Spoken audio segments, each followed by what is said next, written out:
Watch Doors of Perception, now on Amazon Prime. I think it's just going to get weirder and weirder and weirder, and finally it's going to be so weird that people are going to have to talk about how weird it is. Eventually people are going to say, what the hell is going on? It's not enough to say it's nuts, you have to explain why it's so nuts. The invention of artificial life, the cloning of human beings, possible contact with extraterrestrials, the systems which are in place to keep the world sane are utterly inadequate to the forces that have been unleashed. Welcome back to Forbidden Knowledge News. I'm your host, Chris Matthew. Today my guest is Adam Farris. First, be sure to watch Doors of Perception. It is available right now on Amazon Prime. We are booking guests for July. If you have suggestions or you'd like to be a guest, email me, forbiddenknowledgenews@gmail.com. Be sure to visit our website, forbiddenknowledge.news. It's the home of the Forbidden Knowledge Network. We feature some of your favorite podcasts and content creators. And if you listen to Forbidden Knowledge News through any podcast provider, listen through Spreaker. Today I want to welcome Adam Farris. After his father passed, he was led to write a gritty David and Goliath graphic novel, which he self-published last year. The book focuses on Nephilim giants and hybrids in the Bible that may tell a different story of our ancient past. Adam, welcome. How you doing? Good, buddy. Happy Thursday. Happy Thursday, man, and welcome. Looking forward to getting into this. You've done some amazing work with this graphic novel. I highly recommend everyone go check that out. I'll have links right in the description. And today we're going to be discussing the concepts presented in the book about Nephilim giants, as well as your understanding of some of the biblical stories presented and some alternative possibilities we'll be exploring. But before we do, this is your first time on. Tell us a little bit about yourself and let the audience know where they can find your work. Yeah, Adam Farris, writer, biblical researcher. 3 years ago, I was just a normal guy working a normal job with the abnormal stresses that you would get. And father passed unexpectedly and changed my life completely. I ended up getting a calling to essentially share the good news and try to put a better visuals to Bible stories. It started out with 5 stones. And then over 3 years, it really developed to just diving deep into the Bible, ultimately finding more giants and just a different look of our history and whatnot. So it's been a wild 3 years, man. Awesome. How long have you been doing biblical research? Yeah, so I was born and raised in the church. I left at 17, so I had a foundation of church in God and whatnot, but really, this 3 years has been it for me. I was a distribution center manager, so I was used to researching and looking at things differently and a man of the why. When you're a manager, your life is why. Why do I have to do this? Why should I, blah, blah, blah. So that was just my world, and that's how I was conditioned. So, when I got into this, initially I was just curious of like how far I could, take this and what I could find. It all started to click this was meant to be, and God was teaching me how to research the Bible. So this 3 years, I started and just would read these odd things. And it was like, well, I want to share this too. So that's when I started my blog of just, hey, this is something weird, like somebody running faster than a chariot and stuff like that. And it just progressed and got crazier and crazier. So yeah, it's been a heavy, fast-paced 3 years, man. Right on. Well, maybe as we go through tonight, we can focus on some of those more profound discoveries that you've been making and get your insights into what you've uncovered. First, let's start with your progression of work. You said you started with the 5 stones. Tell us a little bit more about this. I'm in no way a biblical scholar, although I went to Catholic school growing up, but bring us through your work and what is the 5 stones? Let's start there. Yes, that's how I went into this too. In the church, you have a normal understanding of the Bible, of what mainstream is, and I'm not knocking it, just that's factually based. So I did too, kind of walk into this like blind, if you will, and intentionally too, of not holding, a bias. Well, I know about this and I know about that. I just clean slate. So when I was doing my initial research on five stones, or on the story of David and Goliath, that's what stood out, was it was five stones. And a lot of people have heard this, and it's a common thing to clear up, that it's the one stone and the one giant, but he actually grabs five stones. And the reason he does that is because there during the battle, Goliath, his three sons, and his brother were all there. So it's five giants. So that was my like, okay, I don't know this story. This is different. Let's figure out all this stuff. And again, walking in blind was like, this, how could there be one giant? That's never made sense. So just for a little insight, so Goliath is a Gittite. He comes from the land of Gath. Much later on in the story, Obed Edom is a Gittite, and he's actually on the good side, and they leave the ark with him. So that's another giant. Of course, there's the three sons and the brother. Now, one of the sons is 6 fingers every hand, 6 toes every foot. That ties into Native American folklore, giant wars and red hair. So I'm like already kicking off like, okay, all right, this is not what we've already been told. Then later on in the story of David and his mighty men, which is an incredible story, he has a man named Ittai, who is already over 600 Gittite army in Gath. So during David's story, he's given Ziklag, and he's also like, he hangs out in Gath and Moab with the kings. So a lot of people join him. So he's, right off the bat, we got Goliath as a Gittite, but then there's so many more Gittites down the road, and even turn and join with David and part of his army.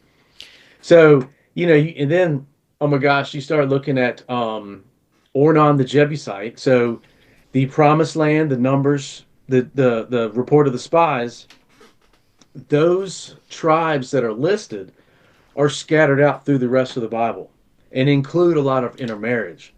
So that's more of spreading of the giants, which ultimately is the Nephilim gene. We got to look at this on the biblical timeline. Genesis to Revelation is our sacred timeline, if you will, for Marvel. So Gen 6, which again, people have already beat that drum, but that is a reference point of when it started, essentially. 1 Corinthians 11:10, women are to have power over their heads because of the angels. And that's in the New Testament. So essentially at the end of the book, meaning it never stopped. Angels have always been coming down here and changing and doing all their crazy stuff. Well, you mentioned these tribes. How are you able to identify whether these tribes are giants? Is it written within the scriptures there? Are you easily able to identify that? Yes. So Amos 2:9 states that Amorites are as tall as cedar trees. So if you research that right now, cedar trees are 20 to 30 foot, like normal trees, up to 100, 200 feet. And realistically, that's Google in the year 2025, right? The atmosphere in BC times was very different. Air was different. Sun was different. So you look at all of these stories in the Bible about cedar trees, they are highly looked at. They're highly sought after. Special people have to cut them, and special means are used in transportation. So it's not like just a normal tree, right? So that's the Amorites. Now, the Gibeonites are mentioned much later on, and they are a remnant of the Amorites. And this is another of one of the Gibeonites meets up and joins with the David and his mighty men. So you've got, like I said, you got Amos 2:9 that is, I feel like, is our best scale to give us an idea of giants. Because just saying giant, like, that's kind of vague. That's a relative term. But everybody spurs from there. So basically, when this thing started, when Abram, before he became Abraham, God came to him, was like, you're going to be over great nations. Now, what he says in Hebrew is Goy Gadol, Gadol, which is nations of great size, which is key because a lot of people later on are mentioned as Ishgadals or goodly men. So the mainstream Gen 6, the drum that everybody's beating, is Gibberim. Everybody knows that term, and that translated as mighty men, it is from Nephilim. So there are going to be variations in giants just simply because, it's mixed with human blood. So there's going to be natural evolution. That's just part of it. Mm. So, you'll see the Gibborim used in situations in explaining these guys, right? Like David's 37 Gibborim or 37 mighty men. But if you checked all of them, they're going to come from completely different areas, different backgrounds and all that. So, you know, again, basics, I always go back to Amos 2:9. But what I was going to say was, it was told Abram, you're going to be over Goy Gadol's. It says, these are the nations in the promised land that will have to be driven out. It says the Amorites have not realized their evil yet. So they were still good giants. And specifically at that time, Abram was camped out and hanging out with a guy named Mamre. And Mamre had three brothers. Two brothers, Mamre, Eshel, and Anur. It was three of them. So in the crazy story, Abram's nephew gets kidnapped in this really crazy 4 versus 5 kings story in the Bible, which is all about the initial giants. Mm. Well, Abram gets Mamre and his Amorite allies to go in there and get Lot back.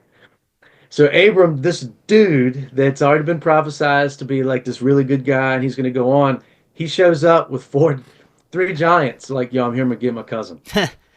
uh, and that's a huge because the Oaks of Mamre is part of the burning bush story. Everyone's heard that, but they don't know, and it's not my place, but it's never said where it was, which was at the Oaks of Mamre, and Mamre is an Amorite giant.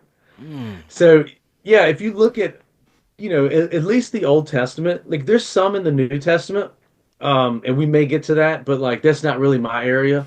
My area is the Old Testament and the whys and the history. Mm. But I say if you look at all of these stories and you dive into who they are and where they're from, it's a different story completely. Would you agree with the common understanding that the Nephilim were the product of these supernatural fallen angel beings mating with human women? Oh yeah, so that's the black and white on this, right? And I feel like sometimes that's the best way to look at things. Black and white. God made Earth. He made everything. He made humans. He had when he was making everything. Obviously, he had made angels. It doesn't go over that, but you know that later that's how he does things. He has a council. He's known as the Lord God of Heaven's armies. Not army like we think of army as in roles and responsibilities. So pride and free will. That's going to get everybody. That is just a recipe for disaster. It does speak to the mighty of God that even the angels have free will. And unfortunately, they that can cause them to fall to lust. If you look at the good things in life, right? God made a lot of really good things, but they have purpose. Lust and sin is going to trip everybody up. So yeah, he made everything. He gave us the earth. 30 of the angels were jealous, didn't like it. Probably had a lot to do with fixing and helping and moving and bringing and lift, all that stuff. The manual effort. And they didn't like it. And they didn't care for it. And not that I agree with them, but look what we've done on the planet. Like, we could at least show some appreciation. Yeah. But you know what I mean? But that's what happened. They were jealous because it was given to us and we're wretches, just like that song goes. So they came down, and I will say this, that there's an exception to every rule. You can't just say, oh, it was this and it was this. So, and I don't put any energy on the evil. I don't research that and all that stuff. I'm just the Bible guy. But we know that evil is the flip of good. So if God has a council, evil is going to have a council. And we know that basically how it's going to be Antichrist and, blah, blah, blah. So essentially, one guy, one person, it's always one at the top, decided this is what we're doing. And I'm not Enoch. I've got glanced over it, so I'm familiar. So he had a group that he said, you do this, you do this, you do this. But it was a third of the angels. So these are thousands and thousands and thousands of angels. I'm willing to bet that there are plenty that literally did just come down and wanted, and were like, man, yeah, I would like to have a wife. Just like there were plenty of them that were like, I'm taking over.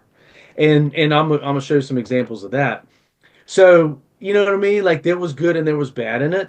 That's why I say it never stopped. Because if it was just a bad thing, that's, God's a creator. He can do anything he wants. That'd be a pretty easy thing to clear up, but it wasn't. And plus, again, it goes back to free will. He's not here like picking up after us. Hey, finish chewing your food. He's already set the rules. Like, I'm here for you. Just, you gotta, you gotta listen to me and love me and stuff. So yeah. Well, the way many scholars interpret it is that because of the crossover between these angelic beings and humans, that means the seed would have been corrupted, and whatever the product of that is would be an evil being. But you're saying there was more of a duality amongst it. I look at things super real. Again, black and white. I hate to be redundant, but super real. How could it? I don't. My area is not the metaphysical and all the So is Ezekiel 28. Ezekiel's a book of prophecy, and specifically 28, he's prophesying to the king of Tyre. King of Tyre's done some bad stuff, and it's his time to pay the piper. Ezekiel tells him, well, God says, remind him, you were the guarding cherub in my garden. You were beautiful, Now look at you. Meaning, he used to be an angel. We got to take the Bible 100% serious. Not like, well, they might be saying, no, what are they saying? And so Genesis and Ezekiel are pretty far apart, completely. So that means that angels were coming down still and taking roles as kings, and that's more of a Nephilim thing that I think is kind of how that progressed. But that's an example of that of excuse me, a bad angel in place, in real time. And the Prince of Tyre, excuse me, his penance was he was getting rich off his special knowledge. Well, he's the Prince of Tyre. King of Tyre is an angel or an ex-angel. So, of course, he's got special knowledge. So that's another example of how, a bad attack, right? But Jebusites are one of the tribes from the Promised Land. And they are, translated, tramplers of men. They're clearly giants. Jerusalem was Jebus, the land of Jebusites, and David conquered it and blah. Well, during David's story after Goliath, he messes up and takes a census. Basically getting real prideful and wanting to see, how big's my army. And his people are like, don't do it. Don't. Joab, one of his mighty, councils, like, don't do it, dude. And David at this point is super like, I want it done. So he forces him to do it. So then the prophet at the time came to him like, hey, you messed up, and God's here to tell me. I'm here to tell you. You got three choices, and it's like you can this, or this, and he chooses a plague. The plague stops at the threshing floor of Ornan the Jebusite. So that means that Jebusite, a giant, was domestic. He was part of the, he wasn't living in giant land. He was there with them. He was respected. He was, he had a threshing floor, meant he was, selling stuff. He was looked at respectfully. And also in that story, he offered to give his threshing floor to David. And David argues him, says, no, I'm going to do the right thing. I'm going to buy it from you. That also shows respect. So that's a good giant. You know what I mean? And really all of David's 37 mighty men, you can argue that they all essentially, maybe a bit bold to say, gave their heart to God, but they followed David, and they were all like bad, bad, bad. So yeah, and to look at it the way I look at it, especially at this point, giants were just on the earth. They were just people, if you will. It was nothing for your next door neighbor to be a giant or to go to the store and buy something from a giant. David, uh, uh, in David's royal council, he had the name is Adoram. It's spelled three different ways in the Bible. So it's, I don't know if it's a name necessarily or like a role, you know, but basically his name's Adoram, and translated it means Lord of Height. And he is over David's transcripted labor. So as they were going through and conquering and doing raiding parties, this guy was coordinating the efforts of the, forced labor, the slavery of the conquest. Solomon as well. Solomon had 70,000 stone carriers, and that's a very specific role, stone carrier. And he also transcripted labor forces from Amorites, Jebusites, Girgashites, all of the tribes from the Promised Land. And that too, I just thought about that. That's a misnomer too, because everyone, for the most part, knows the story of the spies. The 12 spies, they go in, they see the giants, they come back. Excuse me, 10 of them say we can. Excuse me, geez. 10 of them say we can't do it. 2 say we can, because they're the sons of Anak. We're grasshoppers and blah. The Girgashites, Maccathites, Jebusites, and the Anak giants all were not conquered. In different scriptures and different parts of the Bible, they didn't all get forced out and were able to live with the Israelites. You know what I mean? So when you look at that first story, a lot of the understanding is, oh, well, they went in there and saw giants and then they killed them all. Well, no, they didn't. A lot of them stayed over and got to live. And then Ezra and Nehemiah all mention intermarriage with those tribes. And like in a bad sense, like you get called out, you get named. Adam messed up and he intermarried with Amorites, and now he can't come. And you said something earlier. Deuteronomy 23 says the Ammonites and the Moabites are not allowed in the temple even after the 10th generation. So, and I'll explain who they are, but that means that some can't be birthed out and some can be. Because the significance of that is, I don't know if you've heard the red heifer thing with. Yeah. Yes. For the audience that may not be familiar, explain it a little bit. Absolutely. So the red heifer is a good example that you cannot have any blemishes in the temple.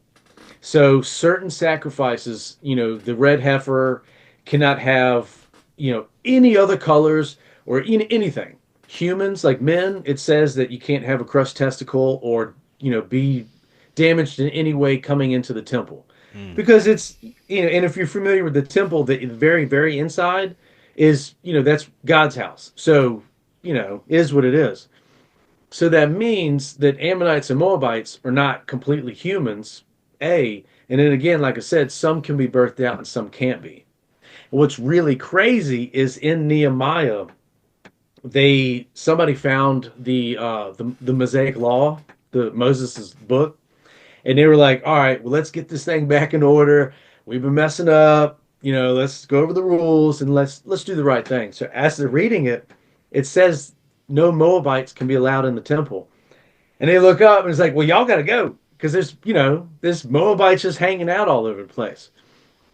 To give an idea of Moabites, I'm sure you've heard of lion men. Yeah. That's the Moabite line. Theoretically, that's where the lion-faced men start, with the line of Moab. Interesting. Yes. So Moab and Ammon are brothers, and I'll explain that. But the Moabites is the lion-faced men. The Ammonites, they don't have a specific trait. Like they never say giant. They definitely don't say lion-faced men, but they're not allowed in the temple. So they're not all the way human. Um, I would be willing to say that, the Neanderthal skulls and all these crazy skulls that we had, not the oblong stuff, but that's probably, just different genealogy. And then mainstream is trying to trick us and say, oh, no, it's this and this and this. Right. But, we were all humans. Of course, there's natural evolution, but then again, there was constant intermarriage with what came from, the Nephilim, basically. Now, another common understanding is the purpose of the Great Flood was to wipe out these giants from the face of the earth. Would you agree with that, or is there a little bit more nuance to it? Absolutely. I think just like everything else, it's super complicated.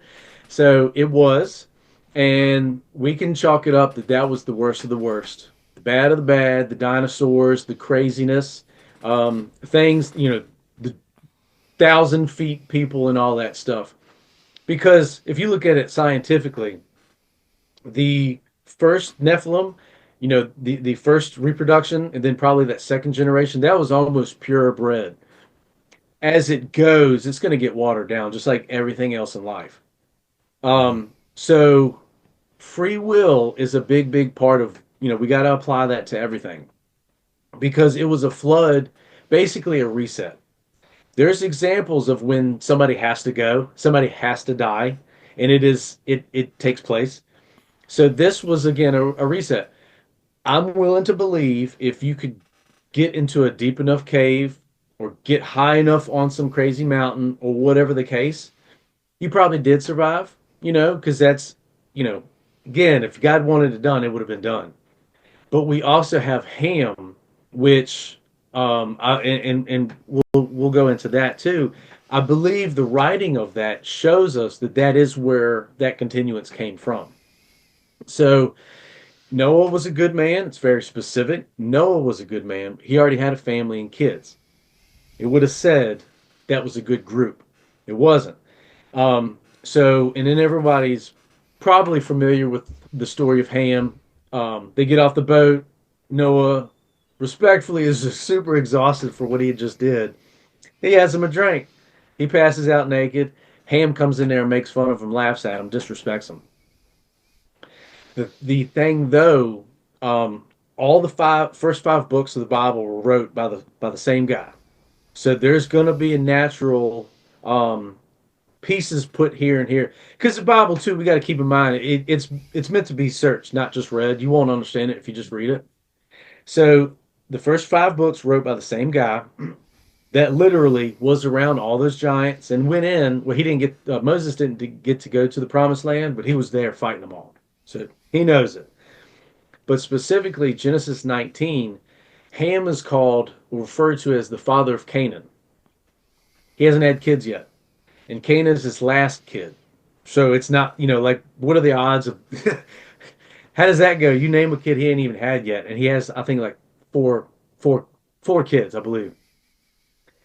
Says it again, 1920, it's referred to as the father of father of Canaan. And again, these are the first times that any of their kids have come up with anything. And Ham was not the first child. So statistically, that wouldn't have gone. 1925 is when he actually does the bad thing and gets the curse. And specifically, that's where we find all these giants, is in the land of Canaan. So that, to me, as an author, was the storyteller telling you, Gen 6, flood, Ham, and then this is how it kept going. And then, of course, when you get into like I mentioned, the First Corinthians, that author was telling you it's still happening. Because I do stand firm that looking at the Bible like this and knowing these people and all of this, it paints a different picture. Not just a bigger picture, a different picture of how this goes. As a kid in the church, a young kid, I remember hearing God was against intermarriage. And I could never understand that. It's not intermarriage. It's intermarriage with the Amorite giants and the Canaanite tribes. And that's specifically what he's talking about. Mm-hmm. If you don't take that in, then you might get the wrong impression of God in the Bible, just like the Amalekites. Amalekites are, I've heard this a lot, that that's something that people use of like genocidal God calling for people to die and blah. Well, you look into the Amalekites, they are lickers of blood, they're cannibals, they're not all the way human. The and this is the king thing. I'm gonna tie in here because this is best fits. Nimrod in the Living Bible is mentioned as the first king, not the mighty hunter, is what we predominantly know. Then you tie in Ezekiel 28, like we talked about, that other angel king. Now, Agag, King Agag, in the Amalekite story, and this is why I incorporated this in Five Stones, because I felt it helped paint the actual picture of David and Five Stones. Saul was chosen as king because he's a tall guy. He's a goodly man, right? And that, Nephilim, it's everywhere you look. Height was revered. Well, he's super arrogant and he messes up a whole bunch. And the straw is when he goes into annihilate the Amalekites, he doesn't. He takes the best of the best and he spares King Agag.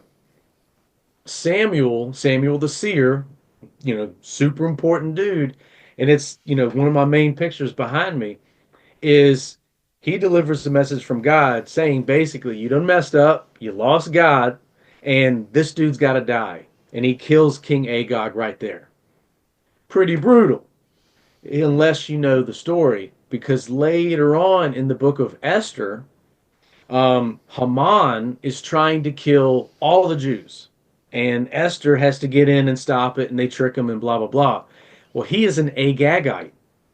And in Orthodox Jewish, there's a note for Numbers 24:7 that ties back to Agag and the Amalekites being one of the first nations. So that, in my opinion, to tie into the king thing, is what the Nephilim were doing, was not only changing humans, which we already know, they were the kings. They were starting the nations. That's why God says, you don't need a king. I'm your king. I'll appoint judges to keep you safe. If you get a king, you're going to be governed like the other nations. And the entire book of Judges is basically God picking the strongest people to help and to keep, I'll say it, to keep us from getting governed by Nephilim. Because look at now. Look at 2025. You're taxed on everything. We're, Anunnaki slave us for gold, and geez Louise, that's kind of still happening. So that I think, again, is how the Nephilim really did their thing. And that's why in the background of the Bible, it's Egypt, Ur the Chaldea, Greece, Rome. In the background, all these societies are growing. Where'd they come from?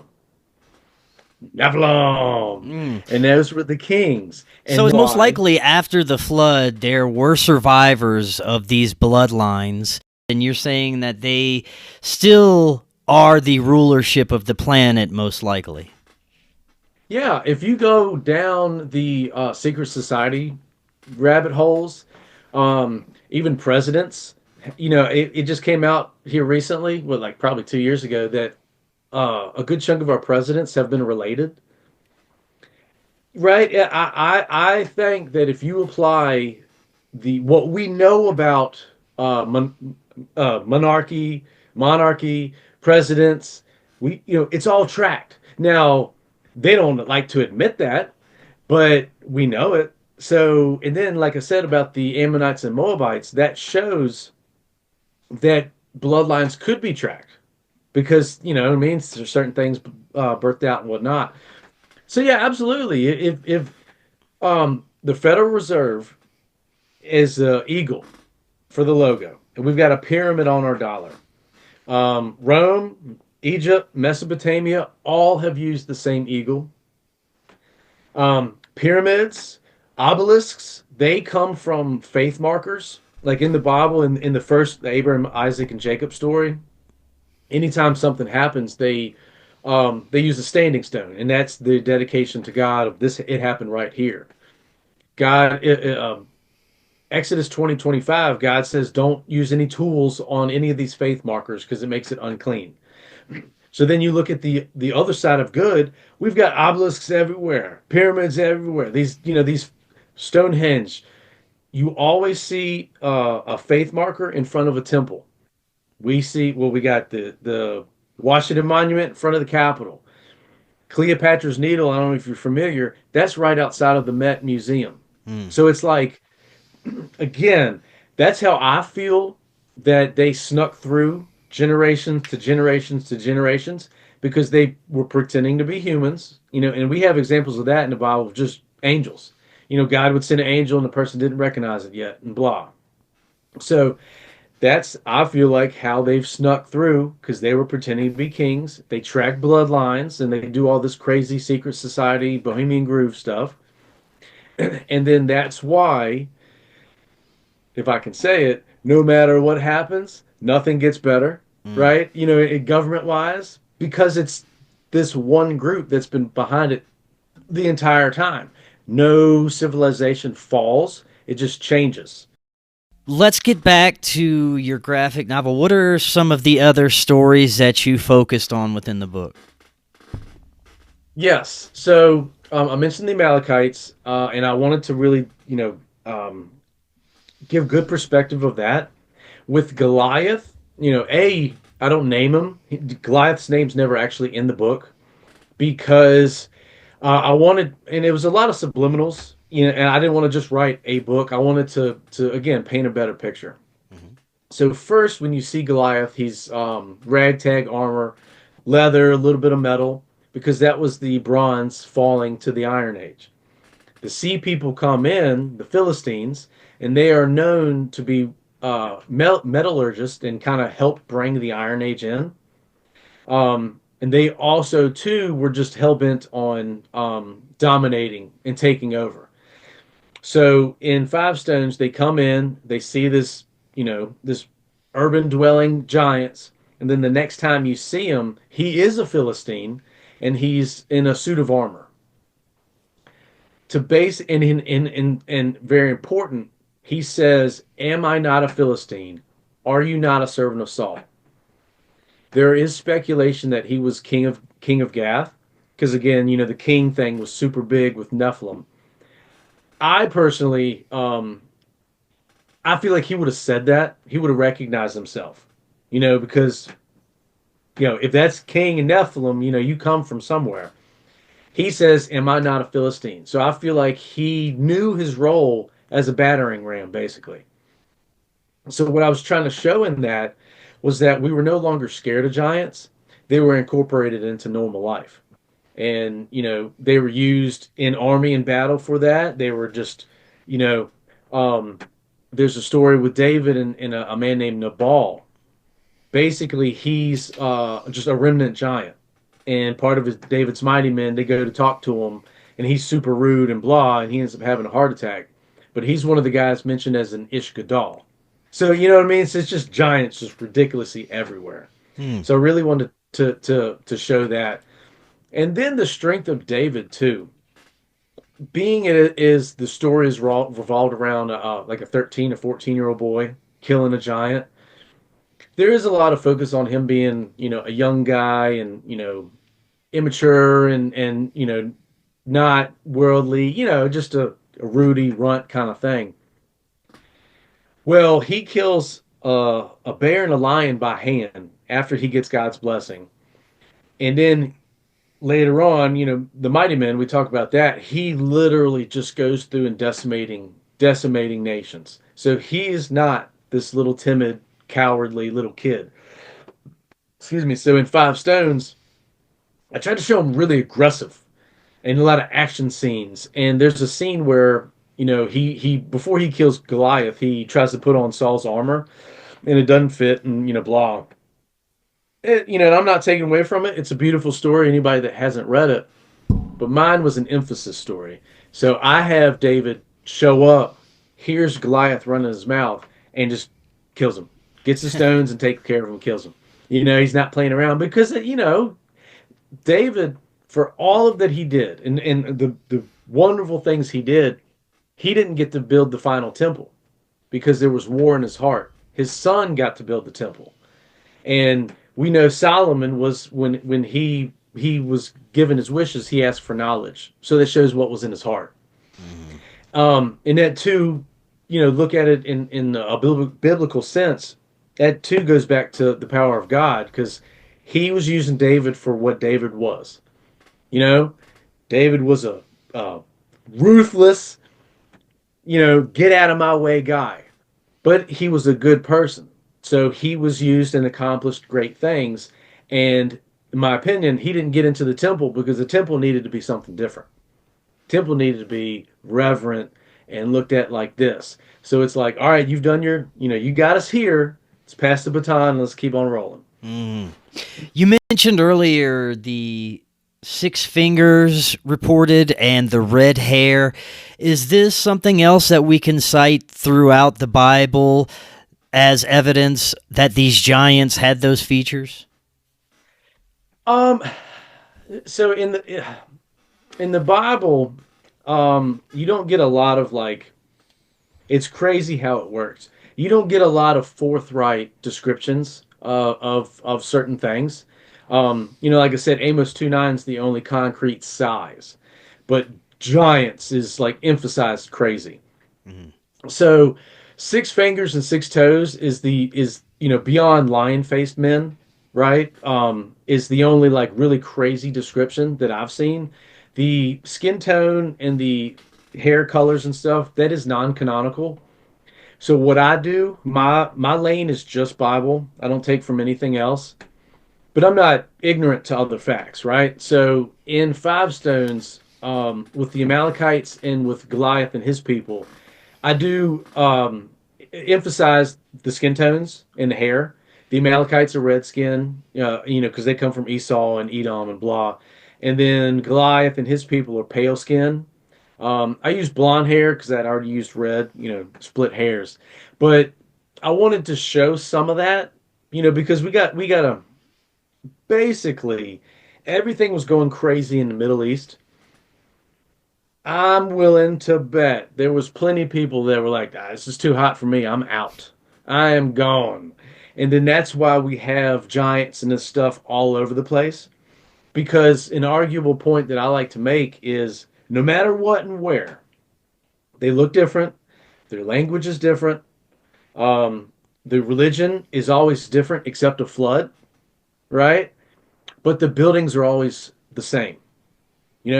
Pyramids, ziggurats, Teotihuacan, even to the point that Teotihuacan, if I'm saying it right, and the pyramids are laid out the same pattern as Orion. Mm-hmm. The way I look at things, that's a builder's mark.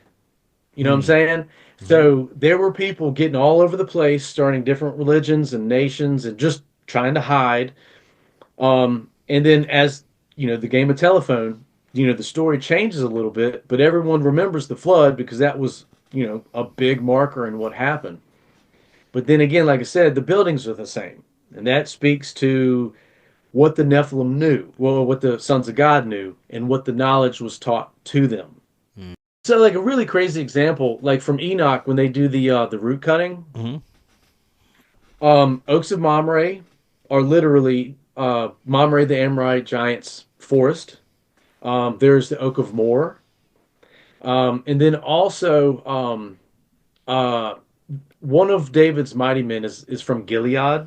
And Gilead is a land left over from the Promised Land. And twice in the Bible, it's mentioned having a special balsam from Gilead. And then once you get into translations, it becomes medicine from Gilead. So again, I don't take non-canonical, but I'm not dumb. I see things.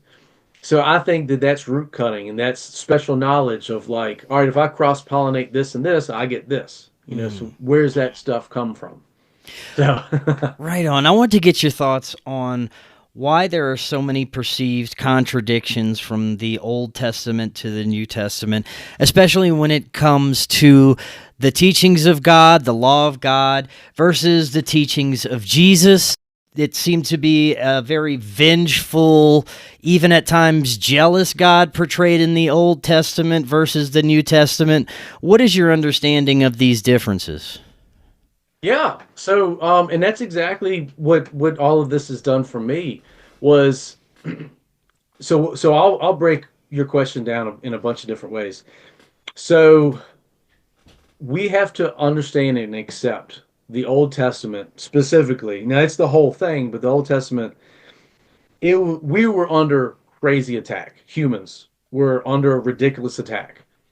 I think, because we know of Israel and Jewish people, but how many people are on the planet now? I think back then that was humans. Abram, Isaac, and Jacob were it wasn't that many people on the planet comparatively to now. And it was so unfortunate that these just group of people were the good humans not doing anything crazy. And we trip on Noah, but think about that. One person was chosen, like no one else. There was nobody else on this planet that was good enough.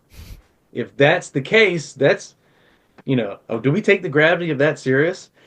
So I think that, with all these giants and the lion-faced men, because lion-faced men comes from Moab, but then one of the tribes of Israel, the Gadites, there's more lion-faced men. So it's just like, it was a lot of cross-pollinating, wasn't a lot of normal humans. Yeah. And, if you look at it from a creator's aspect, like, no, I don't want this. I want humans to enjoy life and to be happy. I don't want humans to be worried about animals coming in at night and killing them, like animal people and giant and dinosaurs. And I don't think that that's too far of a stretch to think, especially with like the research that I've done. We have to accept that humans were it was hard to live. So I would say that is the probably 90% of the war and the battles was just plain, I want humans. This is what I made. I already did the flood, and I already promised I wouldn't do it again. So help me out here. You know what I mean? And then that too, in the book of Judges, is a good example of that. Because again, God said, don't have a king. And he was picking strong people, like Othniel, the first judge. His name means violent lion for God. And he comes from the line of dogmen. So he was not completely human, but he was the first judge. And specifically, Israel was under an 8-year rule from a very violent king, another Nephilim. And God, everyone like reached out, like, please help us. And it says God gave them Othniel. Othniel was already there. So that doesn't mean he gave it to him. It meant he appointed him. He came upon him, gave him special strength, special knowledge, and said, I need you to take care of my people. So, under a microscope, again, humans were under a very bad attack. And also, too, think about, like, the Ten Commandments. That didn't come at the beginning, right? It's not about rules. If it was about rules, he'd have been like, hey, all right, now do this and this and this. Don't do that. He didn't. He said, be fruitful and multiply and enjoy. And what do? We tear it up and take advantage of it. Yeah. So, you know what I mean? So I think that was a big part of that was, just please, I want humans to survive. Right. Now, going into the New Testament. So first, it's not testament. It's technically translated as covenant. So what it is the old covenant was the blood rule, blood for blood, animal sacrifice. If you're unclean or you sin, this is how you can get in my good graces. Now, who are we to judge on that? It is what it is. The New Testament, the new covenant means I've given you a part of me. All you have to do is believe in me and give me your life. So that's the significance of why the Old Testament God had a different attitude, and in the New Testament, because again, essentially, and there's a really good parable in the New Testament, and I don't remember it word for word, but it's basically about a farmer. Farmer has a farm, and every person he appoints to watch over this farm takes advantage of him, kills his family, and just acts ridiculously, no matter what he does. The point of the parable is God gave us this earth, and all we're doing is just tearing it up. It's like, you know what I mean? Mm. So that, in my opinion, would be the difference, is because we were under attack, and he was doing his best to keep us safe, to the point, the Holy Trinity, and that's where the New Testament comes in, of like, all right, all right, all right, all right, all right, all right, here's what I'm gonna do. I give you my son, it's part of me. Can we just, you know what I mean? Can we just? So, and that's the way I look at it, especially looking at like these weren't normal humans. Mhm. And man, there's a movie, The Iceman, and it's not the mobster. It's a guy in Russia, a skeleton they found in Russia. But basically, the beginning of the movie is this dude and probably five or six. It's his little tribe. It's his family. He's doing his thing, man. And mama has a baby, so he goes out the next day. I'm gonna go get some food. Blah. He's just living his life. As soon as he leaves, tribe of like five or six people come in, kill everybody, kill all the women, decimate, blah, bam. So the whole movie is basically like this guy trying to survive with a newborn in Russian cold winter BC times. Can you imagine that you're just at the house eating you a bowl of cereal, and then here all these dudes come in, and that's how it was. Yeah. So that too is like God's like, yo, all right, I got 10 commandments here. Don't lie to each other. Don't steal. Don't cheat. Come on. You know what I mean? So, Right. like, again, it wasn't at the beginning when he gave us the rules. It was like, tighten up, everybody. Hmm. Right on. Well, a few times you mentioned the existence of dinosaurs. There are many that speculate that we could replace dinosaurs with dragons or reptilian beings. Do you think that it's possible that these entities were more intelligent than just our understanding of dinosaurs? Oh, absolutely. Absolutely. So it says more times than in our opinion, I'm sure you'll agree with me, it says more times than it needs to, you shouldn't have sex with Yeah, animals. no shit. Right? I feel like that's a one Yeah. time, I got it, it's cool, no problem. It says it a lot of times. So that means it was constantly, constantly happening. Yeah. My point is, we don't know 80% of behind the scenes, right? We don't know what our reproductive stuff will work with what animals, Right. right? We don't know. I say that to suggest that that was probably what was going on back then. And that's where lying, this and this and this, and if you've got who knows, that might be where dinosaurs came from, and they were super intelligent. I argue that, again, why would that be said? Because it was happening. All of us were made at the same factory, humans and animals. So, who knows? And then you look at what's going on now with all this crazy, I just saw, the Kentucky Derby was just here recently. Of course, things come up where they're experimenting with like superior horses, and it's like, of course that technology works, of course. The problem is it's the bad people, and what's their intent?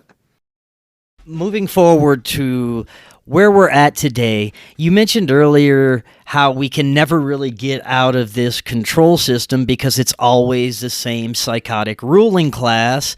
It's like a multi-generational psycho farm that keeps putting out these rulers, and that's why we're always in this situation. But do you sense that this time period that we're in has an air of difference, that we are heading into a very critical time? Many believe that it might even be the end times, have biblical implications to it. What do you think about where we're at right now? Oh man, that's a good one. That's a good one. I'm a patterns guy, so if you see it once or twice, it's a trend, meaning it can change. If you see it three times, it's a pattern, and you got to accept it. It's a pattern. Before Trump and this whole presidency, the word I can't think of, everybody was pushing 2030, 2030 constantly. So I'm like, okay, something's behind 2030. Let's just chalk it up. To look at the biblical timeline, in my opinion, the only place UAPs or aliens would fall would be in the trick for the mark of the beast.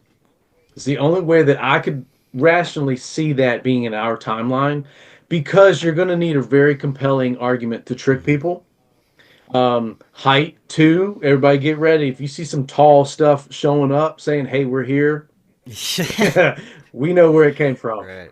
Um, so, so yeah, what I was getting ready to say just lost me. But anyways, so, if you look at it like that sense, there's plenty of patterns all over the place of, you know, this go around. I like it because, opinions on Trump, whatever. That's not in place. I don't really care. I will say this. We see things differently now. Now, podcasts, obviously, knock on everything. Thank the good Lord. Like, that helped us out in getting actual knowledge. And hats off to you and everyone else doing the thing, because God bless, we need you guys. But I will say it like this. Right, wrong, or indifferent, this party is trying to do things differently. So what that does is shows you who's not. Mm-hmm. Right? Don't look at what they're doing. Look at who's not doing what they should be doing. It used to be we didn't know what the problem was, because this party would come in, say we're going to change things, and then nothing would change. And then this party, but nothing would change. But then this party actually came in, and then you see the other side arguing points. They're like, why are you arguing that? Like, that doesn't make sense. And then USAID and all that stuff. So it's like, now the veil is down, and now we see, who's right, who's wrong. And then my arguable point of the one party from the very beginning that's been pushing all this, that's why nothing's changed, no matter who comes in, because it's the same people. And, we can argue all day long, man. That bullet missing Trump's ear, that was, God did that. There's going to be times where you got to go through some funky stuff so you can realize you went through funky stuff. Mm. So yeah, it's in a very different time now. You can also see God's putting a lot of people in a lot of different places, and a lot of things are being said and looked at and understood. You know, the scary part is, and I can be wrong, I've been wrong a million times, but if I'm right that we are in the second part of Revelation, that means we don't have too much longer. Because if you look at Revelation, the first part is the scrolls and a lot of dying and a lot of plagues and a lot of craziness. The second part is the 1,000 years, the mark of the beast, and all of that end stuff. The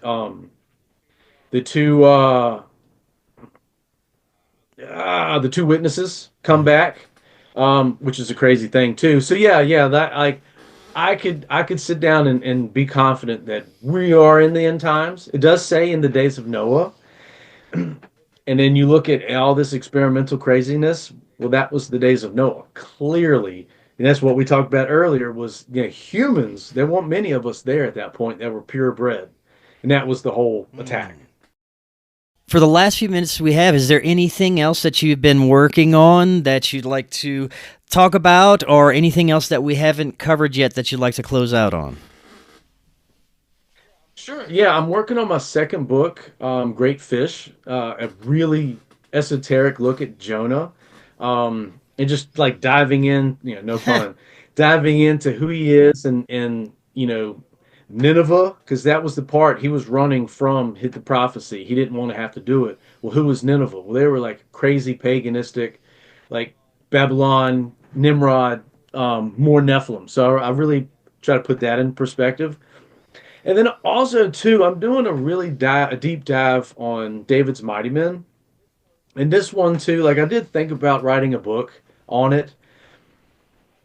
I just want to share this with people. So I talk about it a lot on podcasts and on my YouTube and my Substack. I just do episodes on it and just breaking it down on the more giants. And, the more knowledge we have, man, the better off we're going to be. And if there's one takeaway from anything that I do is hopefully people get a better perspective of our history and hopefully want to go back and look at the Bible because they understand that how they look at it is might be a little different. Right on. Well, Adam, thank you so much. This was great information. Definitely love to have you back on. Much more we can get into. Before you go, remind the audience how they can get a hold of your book and find out more about you. Yes. fivestones.bigcartel.com is e-commerce for the book. YouTube, E. Adam Farris. Got a lot of videos on there. My Substack, eadamferris.substack.com. Short reads. I'll grab some scripture for references and stuff like that. And then Instagram, E. Adam Farris. I'm an accessible guy. Just reach out. Excellent. Well, Adam, send me those links if you can. I'll have that all in the description for the audience. And until next time, everyone, have an excellent evening. We will talk again tomorrow. We'll see y'all then. Hello, friends. Have you tried what may be the most powerful antioxidant known to man? C60 PurplePower. My C60 story has led me to great health mentally and physically. It's helped me personally lose weight, have more energy, and fight aging in general. You can also get C60 for your pets. Our dogs love it. They may live forever.